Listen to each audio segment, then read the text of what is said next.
Praise the Lord अजीजों, मैं हमेशा योजना बनाता हूं और तुरंत उसे लागू भी करता हूं। कई बार मेरी योजना असफल हो जाती है। नीति वचन 16:9 कहता है कि मनुष्य मन में अपने मार्ग पर विचार करता है, परंतु यहोवा ही उसके पैरों को स्थिर और सही करता है।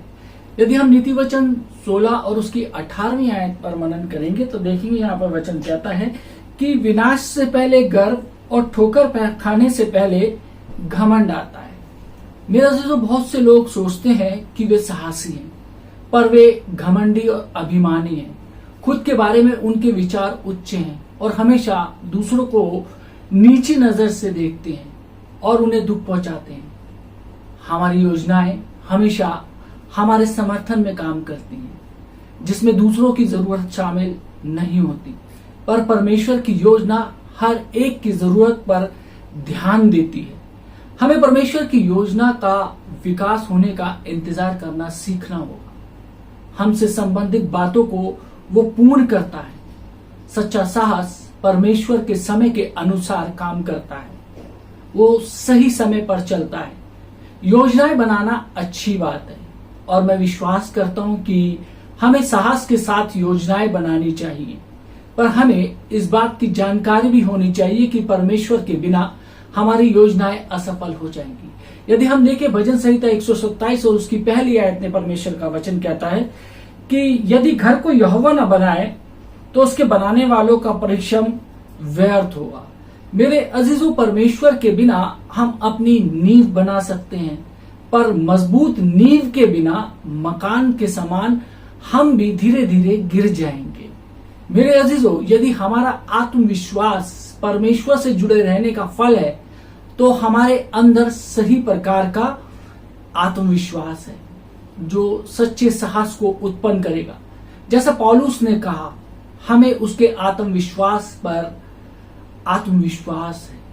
जो कोई खुद को साहसी समझता है उन्हें खुद से यह पूछना चाहिए कि हमारे अंदर आत्मविश्वास है या अहंकार। यदि हम देखें कि बिल क्रॉफोर्ड ने कहा था, आत्मविश्वास और अहंकार के बीच का अंतर प्यार और डर के बीच का अंतर जितना सरल है। यीशु मसीह में आत्मविश्वास था, हिटलर डरता था। जब मैं आत्मविश्वास के बारे में बात करता हूं तो लोग अक्सर आत्मविश्वास और अहंकार के बीच के अंतर से परेशान हो जाते हैं। वो कहते हैं कि उनसे कहा गया है कि खुद के बारे में कभी भी कोई सकारात्मक बात ना करे, ना ही सोचे। यदि ये ऐसा करते हैं तो ये आत्म केंद्रित और स्वार्थीपन लगेगा। अच्छे माता पिता अपने बच्चों को यह सिखाते हैं कि वे अपनी तारीफ ना करें और ना ऐसी सीख देना सही नहीं है। किसी शेखी कोहरे की तरह उनको ये बातें भी पसंद नहीं आती कि उनके बच्चे शेखी कोहरे की बातें करें, जो सिर्फ खुद से प्यार करते हैं और ये विश्वास करते हैं कि हर मानवीय समस्याओं का हल उनके पास है। कुछ लोग सोचते हैं कि वे इतना कुछ जानते हैं, जिससे ये साबित होता है कि वास्तव में वे कुछ नहीं जानते हैं। जब तक हमको इस बात की जानकारी नहीं होती कि जितना हमें जानने की जरूरत है हम उतना नहीं जानते, तब तक हमने ज्ञान पाने की शुरुआत तक नहीं की है। बच्चों को अपनी शेखी ना मारने की सीख देने के दौरान हमें उन्हें यह सीख नहीं देनी चाहिए कि अपनी सकारात्मक खूबियों को स्वीकार करना गलत है। मेरे अजीजों, यदि आप किसी नौकरी के लिए आवेदन जमा करेंगे और खुद को अहंकारी के रूप में प्रस्तुत ना करने के डर से अपनी खूबियों को नजरअंदाज करेंगे तो शायद आपको वो नौकरी नहीं मिलेगी। आत्मविश्वासी बने, पर आपके आत्मविश्वास की जड़ परमेश्वर से जुड़ी रहे। हम जो कुछ भी हैं वो उसकी कृपा और करुणा की वजह से। आत्मविश्वास को पैदा करता है। जब कोई भी खुद को आत्मविश्वास के साथ प्रस्तुत करता है तो उसकी वजह से मुझ में आत्मविश्वास का प्रसार होता है कि वो जो करना चाहते हैं उसे कर सकते हैं। उन्हें बार बार मुझसे यह कहते रहने की जरूरत नहीं है कि वे जानते हैं कि वे परमेश्वर के सामने कुछ नहीं, पर परमेश्वर से उन्हें ऐसा हमेशा कहते रहना चाहिए। मेरे अजीजों, नीति वचन की किताब आत्मविश्वास के बारे में बहुत कुछ बताती है। यदि हम देखें नीति वचन 26 बाब और उसकी पहली आयत में वचन कहता है, जैसे धूपकाल में हिम का और कटनी के समय जल का पड़ना, वैसे ही मूर्ख की महिमा भी ठीक नहीं होती है। मेरे अजीजों, एक मूर्ख सदैव शैतान से किसी न किसी प्रकार की मार खाता रहता है, क्योंकि वे आत्मविश्वास द्वारा उसका द्वार खोलता है। परमेश्वर हमारी ढाल और रक्षक है, पर हमारा आत्मविश्वास उस पर होना चाहिए, न कि हमारे खुद पर या हम पर। जब हम अपने जीवन के हर काम को ताकत के लिए परमेश्वर पर पूरी तरीके से भरोसा रखेंगे, हम एक स्वर्गीय सुरक्षा को अनुभव करेंगे जो कि अद्भुत है। आत्मविश्वासी स्त्री या पुरुष आर्थिक मार को अनुभव कर सकते हैं। वे गलत समझौते करते हैं, उनके साथ धोखा होता है, वो मूल्यहीन वस्तुओं पर निवेश करते हैं, और इसलिए ऐसा होता है क्योंकि परमेश्वर के ज्ञान को प्राप्त करने के बजाय उन्होंने अपने ज्ञान के अनुसार कदम बढ़ाया है। मेरे अजीजों, मूर्ख मानसिक वार को अनुभव कर सकते हैं। आत्मविश्वास से भरा व्यक्ति चिंतन करता है, कारण ढूंढने की कोशिश करता है, उतावला रहता है और भयभीत होता है। वे समस्याओं का समाधान करने के लिए खुद पर निर्भर होता है। मूर्ख भावनात्मक मार भी खाते हैं। कभी भी कोई काम ठीक नहीं होता जब लोग खुद पर आश्रित होते हैं। अंत में वो निराश हो जाते हैं क्योंकि उनकी योजनाएं काम नहीं आती। अपना अधिकांश समय निराशा में गुजारते हैं। इससे बड़ी निराशा भरी बात कोई हो भी नहीं सकती कि आप अपनी समस्याओं का हल पूरी लगन से करते हैं और फिर भी असफल हो जाते हैं। हम ये सोचने लगते हैं कि हम में कुछ गलत है, कुछ कमी है, और परमेश्वर केवल हमारी सफलताओं के रास्ते में रुकावट बना रहा है ताकि हम थक जाएं और उसकी मदद मांगते हुए उसके पास जाएं। खुद की अत्यधिक प्रशंसा करना और परमेश्वर के बिना आप क्या हैं, इस बात पर ध्यान न देने की वजह से हमारे जीवन में समस्याओं की श्रृंखला उत्पन्न हो सकती है। इसकी वजह से उच्च मनोभाव, खुद का महत्व, दूसरों के अनुकूल और अनुरूप होने की अयोग्यता और दूसरों के साथ बने रहने की अयोग्यता मूल रूप से ऐसी ही है, क्योंकि उनकी उच्च मनोभाव की वजह से वे अपनी खामियों को नहीं देख पाते ताकि वे दूसरों की खामियों को सहने से खुद को बचाएं। नम्र और साहसी होना न सिर्फ संभव है बल्कि नम्रता के बगैर साहसी होना असंभव है। मेरे अजीजों, यहोशू एक ऐसा आदमी था जिसमें दोनों गुण थे। परमेश्वर ने उसे उस काम को खत्म करने के लिए कहा जिसे मूसा ने शुरू किया था, और इजरायलियों को वादे की जमीन तक पहुंचाने को कहा।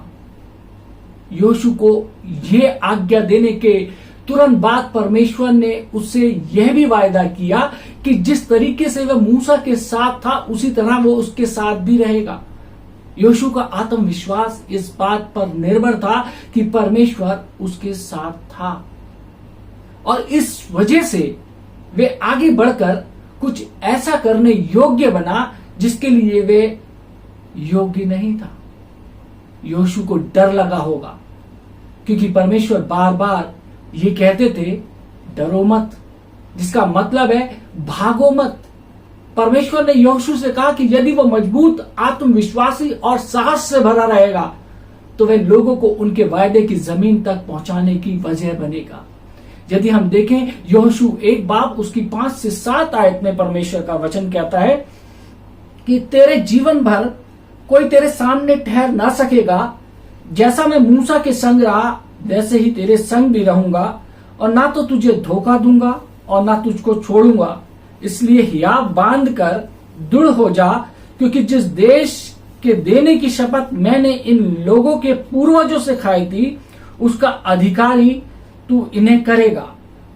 इतना हो कि तू हियाव बांध कर और बहुत दृढ़ होकर जो व्यवस्था मेरे दास मूसा ने तुझे दी है उन सब के अनुसार करने में चौकसी करना और उससे ना तो दाहिने मुड़ना और ना बाएं, तब जहां जहां तू जाएगा वहां वहां तेरा काम सफल होगा। मेरे अजीजों, परमेश्वर के नियमों पर ध्यान दीजिए। यहोशू को अपनी दृष्टि परमेश्वर की आज्ञाओं पर लगानी थी। उसे दूसरी चीजों में फंसने की जरूरत नहीं जो उसे भयभीत कर सकती थी।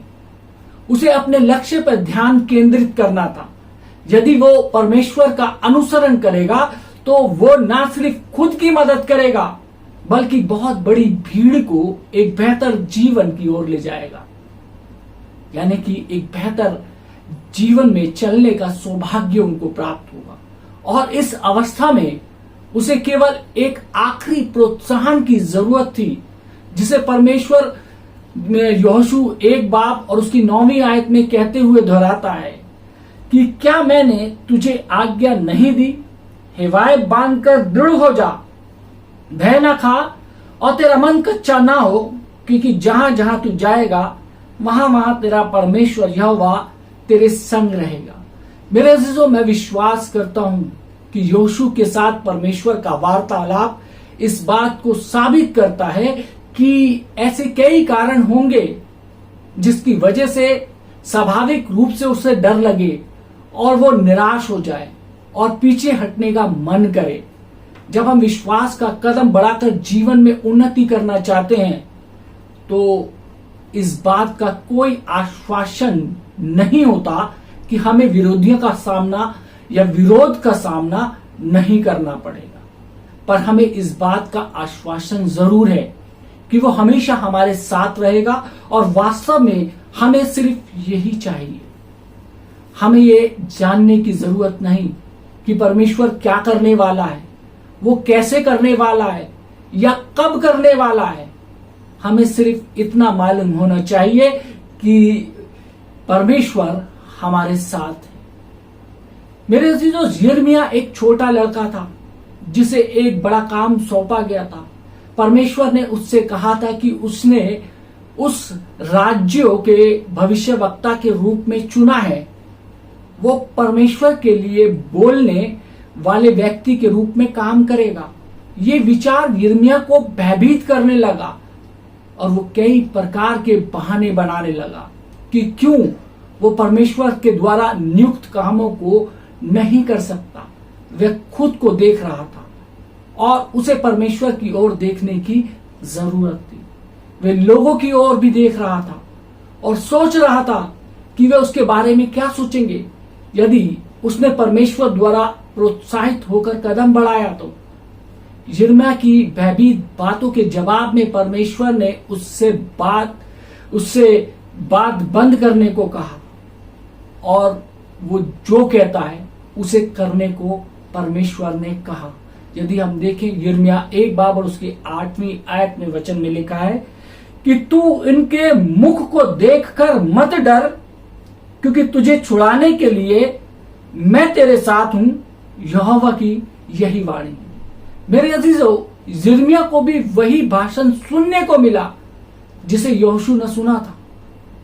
परिस्थितियों को मत देख, बस याद रखो कि मैं तुम्हारे साथ हूं और तुम्हें सिर्फ इसकी ही जरूरत है, इससे ज्यादा जरूरत नहीं है। यिर्मयाह को बिल्कुल उस प्रकार का डर लग रहा था जिस प्रकार वह उस 5 वर्ष के लड़के को, जिसकी मां ने उसे पेंट्री से टमाटर का सूप लाने को कहा, यहां बहुत अंधेरा है और मुझे डर लग रहा है। मां ने फिर भी कहा और उसने फिर मना किया, मैं डर की वजह से नहीं जा सकता। आखिरकार मां ने कहा कोई बात नहीं, यीशु वहां अंदर तुम्हारे साथ रहेगा। वो बच्चा दरवाजे की ओर बढ़ा, धीरे से उसने खोला उस दरवाजे को, उसने अंदर झांका, देखा कि अंधेरा है और जाने लगा। तब अचानक उसके मन में एक विचार आया और वो कहने लगा, प्रभु यीशु, यदि तुम अंदर हो तो क्या तुम मुझसे वो टमाटर का सूप का डब्बा थमा सकते हो। यिर्मयाह के अंत में परमेश्वर उस भविष्यवक्ता से कहता है कि यदि वो इसी तरह डरता रहेगा तो वह उन्हें उस पर हावी होने की अनुमति दे देगा। मेरे अजीजों, याद रखें कि परमेश्वर चाहता है कि हम सामना करें, ना कि उससे दूर भागे। जिन चीजों से आप डर कर भाग रहे हैं वे कहीं आपका इंतजार कर रहा होगा।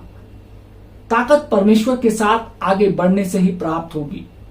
परमेश्वर ने इस अध्याय के आखिरी वचनों में यिर्मयाह से यह कहा कि लोग उसके विरुद्ध लड़ेंगे, पर सिर्फ एक वजह से वे उस पर हावी नहीं हो पाएंगे कि मैं तुम्हारे साथ हूं। ये अच्छी बात है कि परमेश्वर ने यिर्मयाह को यह चेतावनी दी, लड़ना तो पड़ेगा, पर इसके मध्य में भी उसे डरने की जरूरत नहीं, क्योंकि अंत में जीत उसकी ही होगी। मेरे अजीजों, प्रेरित पतरस एक ऐसा आदमी था जिसकी शुरुआत नकली साहस के साथ शुरू हुई थी। उसने सोचा था कि वो साहसी है, पर वास्तव में कई अवसरों में वो आगे रहते थे। अभिमानी, कठोर और मूर्ख थे।